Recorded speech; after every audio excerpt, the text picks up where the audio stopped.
And then Manchester United. It was a very big week for Manchester City, which they passed with flying colours. They are on top of the Premier League table. But victory for Liverpool tonight will put them back there.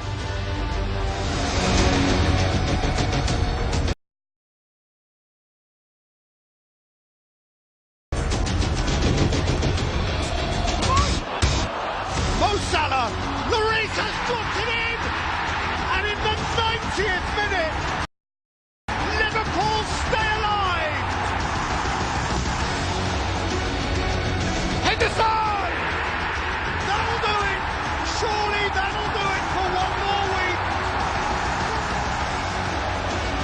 Salah, oh wow, oh, that is beyond special.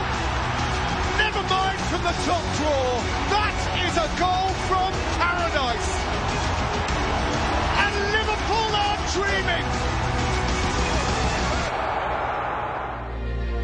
Dreaming of winning this title, but there are 3 games to go. Surely they have to win each and every one of those. If they are to do that, even then, that might not be good enough. Very interesting team news tonight. Daniel Sturridge starting. There is no Roberto Firmino. He is out with a muscle injury tonight. So, for the 28th time this season, there could be new leaders of the Premier League. That is if Liverpool win tonight against Huddersfield. They are a point behind City, but of course City have that huge goal advantage. What a night we have in store. And another soccer special here on beIN Sports. I'm delighted to say, with me this evening, Ali McCoist and Gus Poyet. So when I am going to talk tonight, I have no idea at all. Gents, good to have you here. If Liverpool slip up tonight, is the title over? No, because I actually think City have got a tough game tomorrow. Against Burnley. I do. I think Burnley are one of these sides, Gus, I don't know whether you agree. They've got two boys up front that are a real handful. We saw them on Monday night at Chelsea, worked their socks off, scored 2 goals at Stamford Bridge. That said, I still fancy City to win it, Angus. I do, but I would expect Liverpool to win. And I think you mentioned it earlier on there, talking about goal difference. It's a big night for Liverpool, not to win, but to win well. Win handsomely. I think Liverpool will win tonight. I think it's probably the game that you want to have before Champions League football. And when you play before the opposition, so many things that they are set, they're playing at home, they are incredible, they are better. Tomorrow is going to be the key from here to the end of the season. I think tomorrow is the big game. Well, it's really interesting team news. There are different reports of what Roberto Firmino has got, whether it's a muscle injury, whether it will keep him out on Wednesday against Barcelona, or actually for the rest of the season. But there are a couple of changes to their 2-0 victory against Cardiff. Dejan Lovren coming in for Joel Matip at the back, and as we have been saying, Daniel Sturridge starting up front in place of Roberto Firmino. The midfield 3 that Jurgen Klopp has chosen: Naby Keita, Jordan Henderson and Georginio Wijnaldum. So that's how they will line up. And then as far as Huddersfield are concerned, there are a couple of changes for them. Karlan Grant coming in, and also Steve Mounier in place of, who was it? I'm just trying to think who's been left out. I'll come back to you on that one. Laporte, was it the big? Yeah. Aaron Moy, that's it. Aaron Moy, who's not in the squad tonight, sorry. So that's the one. Steve Mounier coming in for him, and there's Karlan Grant alongside Mounier as well. But interesting that Daniel Sturridge should be starting. When you look at his recent record under Jurgen Klopp, and the fact that the number of appearances he has made in the Premier League have decreased massively since 2015-16. Angus, do you know something? That they're horrifying to look at, really, you know, for somebody of his ability. And you know what's going to happen to that poor lad? I think his career's going to go like that. It's just going to disappear before his very eyes. And for somebody with so much talent, listen, I know the majority of it is not his fault, because he's had really difficult periods with injury, Angus, so we accept that. but it would be heartbreaking for the lad himself to just see what could be a fantastic career just vanish before his very eyes. And that's the way it's looking, Gus. I mean, he doesn't play. He does not play enough games of football. I'm surprised that he didn't really push to get out. Because that one, because that one, it shows that he's desperate to play. Yeah. You know, you 1 year, okay, you take it. 2 years, then you take it. 3 years. But there is a moment that you have to say, oh, stop. I'm going to finish my career without playing football. Yes. It doesn't look like that character. It looks he's there, maybe waiting to win the Premier League, have a title. But he has to start playing. If not, he's going to finish his career without playing. It's interesting that he should be chosen instead of Divock Origi as well, because Origi started against Spurs, I think. That's right. The last game. He did.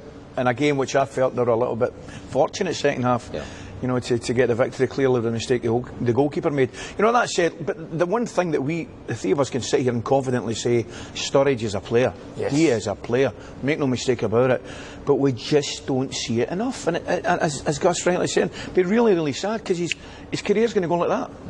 Well, he starts tonight alongside the usual pairing up front, but there is no Roberto Firmino. But Liverpool looking to continue this phenomenal run they have at home of some 38 games unbeaten. Let's get over to Anfield and join our reporter Matt Critchley.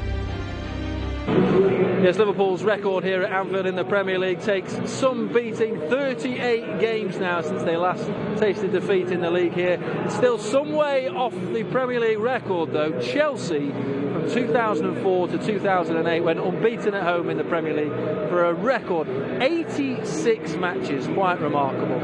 Alongside me to look forward to Liverpool versus Huddersfield today is our co-commentator, former Reds fullback Jim Beglin. Liverpool will not be threatened today at all by Huddersfield, who are one of the worst sides ever to play in the Premier League. But the absence of Roberto Firmino is not a factor this evening, but could be a huge factor for Barcelona. And we're getting conflicting reports about the severity of that injury. If he's not fit for Barcelona away next week, that will be a huge blow for Liverpool. Yeah, I've just had a chat on the way down here with you to Peter Moore, the CEO here, and he thinks it's minor based on what Jurgen Klopp has said. Obviously, when something like this happens and could cause a problem towards the end of a very important season like this, you get the extremes, don't you? I'm hearing that he's out for the season, and then the next journalist tells me, oh no, he's got a chance for Barcelona. But it would be a blow to Liverpool, because not only does he bring out more from Salah and Mane on occasion when he's at his cheeky best, but and I've likened him in commentary to what Ian Rush was able to do back then and close people down, first line of defence, and he's very important for triggering all that too. Do you expect Liverpool to win all of their remaining games, and do you believe that will be enough, or do you think ultimately Manchester City will take this title? From what you've seen, because you did the game on Wednesday night. Yeah, I do. Yeah, my heart keeps saying Liverpool, my head keeps saying Manchester City, yeah.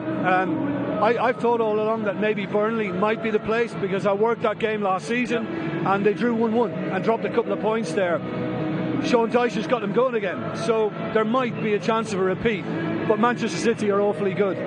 Liverpool, I thought at one stage probably will see the season out by winning all the way through, but now that they've drawn Barca and those intense games in the Champions League, I just begin to wonder. I think this is probably their cushiest go at what remains this season tonight against Huddersfield, so they can go into the Barcelona away game in good spirits, good form. But I just wonder whether there might be a chance of a trip up because of Rafa, Newcastle, and indeed Wolves, who've gone very well this season. Yeah, still some hurdles to overcome. Just finally, Huddersfield are a great club to deal with, a wonderful welcome whenever you go to West Yorkshire, but have you seen a worse team in the Premier League? No, I was saying it last season that I thought Huddersfield had a chance of going down. Things went for them then, but I was just reading some of the stats again before turning up here, and it's just shocking. It really is shocking. It's dreadful to look at, and Jan Sievert is trying to do some good before the Championship next season, and it's not quite happening for him. No, he's lost 11 out of his 12 games in charge so far, 14 points. There is a 74-point gap between these two sides at kick-off. It's quite remarkable. Liverpool versus Huddersfield is on the way. It's not to put Huddersfield down too much, but their record is pretty poor. Second only to Derby, you may recall, who only picked up 11 points, 20 goals, I think it was, back in 2007, 2008. I remember Stephen Bywater being in goal. and having a very bad back at the end of the season. Now, just to remind you of Liverpool's home record in the Premier League, they are 38 unbeaten. You'll see Chelsea 86 unbeaten.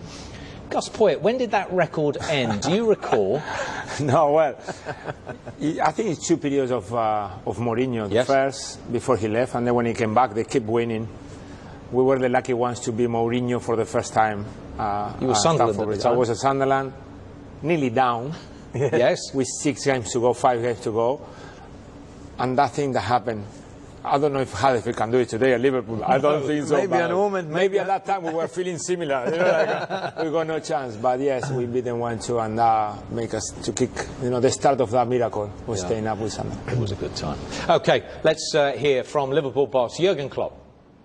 You're going to start with the team news. No Roberto Firmino. What's the situation there? Yeah, actually, yesterday after training, he mentioned a little muscle issue. It's not, we assessed it obviously. It's not a big thing, but it was enough to leave him out today. That's all. The good news, Alex Oxlade-Chamberlain back in the Liverpool squad for the first time in a year. Yeah, unbelievable. And so we had to think about when we wrote the names on the team sheet today, how we always call him, because Alex Oxlade-Chamberlain, there are a lot of options, obviously Alex, Ox, Jambo, whatever, and so it's that long ago, but it's really nice. It's really good news that he's back. He's back for a while, and now today back in the squad, so it's cool, really cool. In terms of the title itself, you said we'll keep going right till the end, but as the games get less, does it make it harder to believe when it's not in your hands? No, because but really for us it's for a long time not in our hands, to be honest, and so we are used to that because the season City is playing is exceptional again, and so we knew that the only thing we can do is win our games, and that's what we try, and that's what we try tonight again. And then if we can do that, then the last match day is a pretty decisive one, and that's all we can ask for. But for that we have to win tonight, and then we have to concentrate on the next few jobs to do. All the best. Thank you. Gus, what do you think of the slightly new role that Jordan Henderson is playing in this Liverpool midfield? Well, I think it's very good for him. When you know Jordan well, he needs to run. He needs to cover ground. He needs to chase people. He needs to get in the box. And sometimes when he was playing in front of the back four, it was like hold. You know that play that he wanted to do more, but he couldn't because he needed to keep the shape of the team. And now he got that freedom. And that when people is being so impressed. But I think he had it all the time in the locker. The problem is they couldn't do it for tactical reasons. And I think as well it was especially because I think the manager was waiting for Fabinho to be that one, even if he's not playing today. He was looking for that player who hold that position all the time and allow the fullbacks and everybody to attack. And Henderson now is feeling that. I mean, he's delighted. If you see how he's celebrating, how he's running, and how he's chasing, and it's perfect for him. There's a man that you'll have seen at close hand while he was in Scotland. I was never happier when he left Celtic. I have to inform you. I'll need to get my cards on the table right away, guys. He is a top player. Knew when Celtic signed him, they had something special in their hands, and I did feel it was only a matter of time before he moved south. But that said, Angus, I have to be honest with you, I even am pleasantly surprised just how quickly he's went into that heart of that Liverpool defence and looked as though he's been there for years. And the effect, actually, the rest of the team have taken from his presence has been remarkable. Great, shrewd management from Klopp. Realised the problem with the goalkeeper and wanted Van Dijk, waited, and you can see the difference. I mean, the difference this year has been incredible. Terrific signing, a terrific player. I went to see him at Groningen to sign him for Brighton.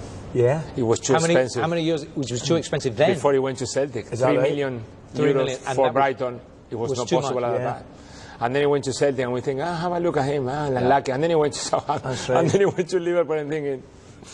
Do you know something, Gus? When I actually felt at Celtic, he would actually make 1 or 2 errors. Do you know why? Because it was a little bit too easy for him. Yeah. He was too clever. He saw everything coming, and he got a little bit slack because it was a little bit of casualness crept in. So he needs to perform and be tested at the top level, and I think that's why we're seeing the best of him right now. What did you like about him most when you went to look at him? He was in control of everything. If you see him playing for Groningen, he was the dad, and he was playing with all the kids around him. And what age would he have been at that stage? Oh, young. Yeah. 20, practically 1 or 2. But he was already big, quick. But he had that. You know, I think Pep Guardiola said that arrogance that you need to be a top player, but a limit of arrogance. Yeah, If you get over, you got a problem. It goes that confidence of himself that he's going to beat you, and he's doing it week in, week out. For me, it's playing of the year. For me. I was going to say, that was literally my next question. The player of the year? Yes. We don't pick defenders normally. Well, that's right. I agree with you, and that's why I'm actually going to agree with you. I can't believe it, because normally and understandably the forwards, they go for the forwards, attacking players, and I get that. But this year, absolutely no problem with Van Dijk being player of the year. None whatsoever. Thoroughly deserved the award. Terrific. And he needs to carry on that form against Huddersfield tonight to put Liverpool back on top of the table with 3 games to go. There are each. Some important news from beIN Sports tonight, and I must give you that in a major governmental escalation of the global battle against the theft of world sport and entertainment by the Saudi